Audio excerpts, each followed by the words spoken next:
সুপ্রিয় দর্শক আসসালামু আলাইকুম, কেমন আছেন আপনারা? নিশ্চয়ই ভালো আছেন। আজকের ভিডিওতে আপনাদের সবাইকে স্বাগত জানাচ্ছি। আজকে আমি আপনাদের সাথে শেয়ার করব ডেলিভারি ডেট পার হয়ে গেলেও ডাক্তার বললেও আপনার যদি এই জিনিসগুলো ঠিক থাকে তাহলে একদম নর্মাল ডেলিভারির জন্য চোখ বন্ধ করে অপেক্ষা করতে পারবেন। তাহলে চলুন জেনে নেওয়া যাক সেই জিনিসগুলো কি কি। বাই দ্য ওয়ে, মূল ভিডিওতে যাওয়ার আগে একটা কথা বলি, আমি আমার চ্যানেলে pregnancy related, specially normal delivery related অনেক ইম্পর্ট্যান্ট তথ্য ভিডিও আকারে শেয়ার করে থাকি। এই তথ্যগুলো আমার পার্সোনাল এক্সপেরিয়েন্স ও আমার ডক্টরের সাজেশন থেকে নেওয়া। তাই আমার চ্যানেলটিকে যদি একবার আপনারা ভিজিট করেন তাহলে আপনারা আপনাদের প্রশ্নাতীত মনের অনেক প্রশ্নের উত্তর পেয়ে যেতে পারেন। আমন্ত্রণ জানাবো আমার চ্যানেলটিকে একবার ভিজিট করে দেখার। এবারে চলুন মূল আলোচনায় যাওয়া যাক। আমি শুরুতেই বলেছি আজকে আলোচনা করব ডেলিভারি ডেট পার হয়ে গেলেও ডাক্তার বললেও আপনি যদি দেখেন যে নিজের মধ্যে ও বাচ্চার এই জিনিসগুলো ঠিক আছে তাহলে অবশ্যই চোখ বন্ধ করে নর্মালের জন্য অপেক্ষা করবেন। এবারে চলুন বলছি সেগুলো কি কি। দেখুন, আমরা সবাই জানি যে নর্মাল ডেলিভারিটা সিজারের তুলনায় খুব ভালো, কেননা সিজার হচ্ছে একটা ছোটোখাটো অপারেশনের আগে পরে বিভিন্ন ধরনের ঝুঁকি থাকে সাইড ইফেক্টস। এছাড়া সিজারিয়ান পেশেন্টকে সারা জীবনভর কিছু না কিছু রোগশোক বহন করতে হয়, মানতে হয় বিভিন্ন ধরনের নিষেধাজ্ঞা। কিন্তু নর্মাল ডেলিভারি তার সব কিছু থেকে সেফ ও সিকিওর। সেজন্য আমরা সবাই নর্মাল ডেলিভারিকে পছন্দ করি, নর্মালে বাচ্চা জন্ম দিতে চাই। কিন্তু নর্মাল ডেলিভারির ক্ষেত্রে এটা হচ্ছে পুরোপুরি প্রাকৃতিক একটা পদ্ধতি। পেইন ওঠা নর্মাল ডেলিভারির সকল প্রসেস প্রাকৃতিকভাবেই শুরু হবে। জোরাজুরি করে ডাক্তারের মাধ্যমে বা কোনো ওষুধ দিয়ে কোনো ক্রমে এটা সম্ভব নয়। এটা সম্পূর্ণ প্রাকৃতিকভাবে একের পর এক ধাপগুলো আসবে আর শেষ হবে এবং নর্মাল ডেলিভারি প্রক্রিয়া শেষ হবে। এখন এই জন্য আপনাকে যেটা করতে হবে সেটা হচ্ছে ধৈর্য ধরে অপেক্ষা করতে হবে। ডেলিভারি ডেট পর্যন্ত আপনি তো অপেক্ষা করবেনই, কিন্তু যদি দেখেন যে ডেলিভারি ডেট পার হয়ে গেছে তখন তো অবশ্যই একটা টেনশন কাজ করে। আর তখন আমরা ডাক্তারের কাছে যাই। ডাক্তাররা অনেক সময় করেন কি, কিছু কিছু ডাক্তার আছে আশ্বস্ত করেন যে না অপেক্ষা করেন, কিন্তু কিছু কিছু ডাক্তার আছে যারা বলেন যে না সিজার করে ফেলেন। তখন পেশেন্টরা কনফিউজড হয়ে যায় যে আমি কি করব। তো কি করব, এই কনফিউশন দূর করার জন্য আমি আপনাদেরকে একটা টিপস দিচ্ছি।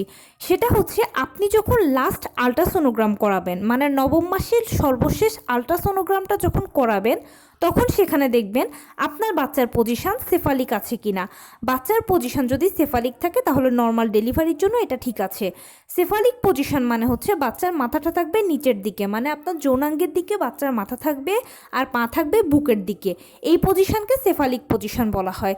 এরপরে দেখবেন বাচ্চার প্লাসেন্টা কি আছে, সেটা কি অ্যান্টেরিয়র লেখা না পোস্টেরিয়র লেখা নাকি ফান্ডাল লেখা। যদি অ্যান্টেরিয়র, পোস্টেরিয়র বা ফান্ডাল প্লাসেন্টা হয় তাহলে নর্মাল ডেলিভারির জন্য অপেক্ষা করবেন। এরপরে দেখবেন আপনার অ্যামনিওটিক ফ্লুইড বা গর্ভের পানি সেটা ঠিক আছে কিনা। সেই লেভেলটা 5 থেকে 25-এর মধ্যে থাকতে হবে।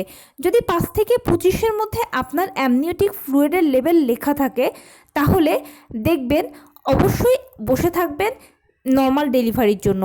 এবং সেই সাথে বাচ্চার সার্বিক সুস্থতাটা একটু দেখবেন, বাচ্চা সার্বিকভাবে সুস্থ আছে কিনা, মানে বাচ্চার গলায় নাড়ি পেঁচানো বা অন্য কোনো শারীরিক জটিলতা আছে কিনা। যদি না থাকে, এমনকি আপনি নিজেও যদি সুস্থ থাকেন, আপনার কোনো জটিল কঠিন বড় রোগ না থাকে, যেমন ডায়াবেটিস, হাই ব্লাড প্রেশার, এই ধরনের সমস্যা যদি না থাকে, সার্বিকভাবে যদি আপনি মোটামুটি সুস্থ থাকেন এবং বাচ্চার এই জিনিসগুলো যদি ঠিক থাকে তাহলে অবশ্যই নর্মাল ডেলিভারির জন্য অপেক্ষা করতে পারবেন আপনি। ডেলিভারি ডেট পার হয়ে গেলেও আপনি ও বাচ্চা সুস্থ যদি থাকেন, বাচ্চার নড়াচড়া যদি ঠিকঠাক বুঝতে পারেন, তাহলে অবশ্যই তারপরে আরও 7 দিন আপনারা অপেক্ষা করতে পারবেন।